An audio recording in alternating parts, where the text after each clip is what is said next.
Terraform est un outil open source de type infrastructure as code. Il a été créé par HashiCorp et en fait il permet de construire, de modifier et de supprimer automatiquement une infrastructure. Alors, Terraform utilise une approche dite déclarative, donc à l'opposé de l'approche procédurale, c'est-à-dire qu'il conserve l'état actuel de l'infrastructure. Terraform crée les ressources en fonction de la dépendance entre les ressources et afin d'améliorer le temps de création de l'infrastructure, eh bien, il parallélise la création de ressources indépendantes. Alors, les principaux avantages de Terraform sont les suivants. D'abord, il utilise du code déclaratif et non procédural. Ensuite, il n'y a aucun outil à installer côté serveur. Également, c'est un outil multiplateforme qui utilise des fournisseurs, par exemple AWS, Alibaba Cloud, Azure, OpenStack, etc. Et enfin, il bénéficie d'une grande communauté. Le langage HCL, HashiCorp Configuration Language, c'est un langage utilisé pour coder les fichiers de configuration. Leur extension, c'est du .tf ou .tfvars. Et Terraform supporte également donc, les fichiers JSON, donc avec l'extension .tf.json. Mais par contre, ce format n'est pas recommandé. Il supporte également des méta-arguments comme count, qui permet bien de créer des instances de ressources multiples en fonction d'un compte. Et il supporte également donc for each, qui permet le support de multiples instances de ressources par bloc et qui sont définies en fait par une map, par un set de chaînes de caractères. Alors, le fournisseur gère les cycles de vie CRUD des ressources. Donc CRUD, ça signifie donc create, read, update et delete.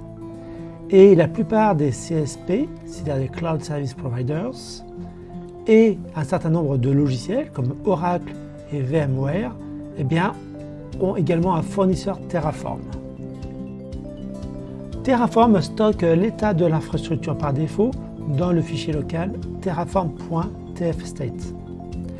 Mais il peut aussi être stocké à distance, par exemple dans un bucket dans le cloud. Et c'est très utile lorsqu'on travaille en équipe. Alors, ce fichier d'état est utilisé pour créer des plans et apporter des modifications à l'infrastructure. Et avant toute opération, cet état est rafraîchi par Terraform. Le CLI de Terraform fournit de nombreuses commandes. On va voir les principales. Donc, la première est Terraform init. Donc, cette commande en fait charge le fournisseur et les modules.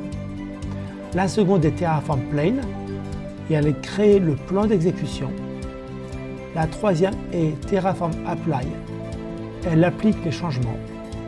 Et enfin, Terraform Destroy détruit l'infrastructure gérée par Terraform.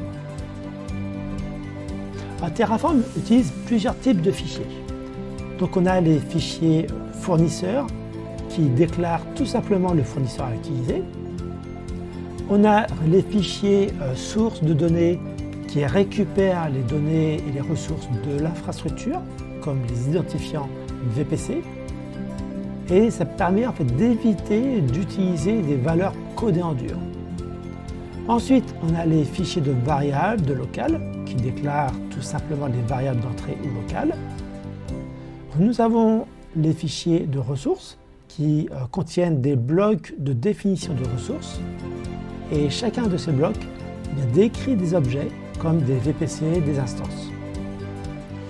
Ensuite, les fichiers de sortie, le code Terraform peut produire des sorties qui peuvent être utilisées par d'autres ressources. Et donc ces fichiers de sortie permettent d'exposer ces sorties.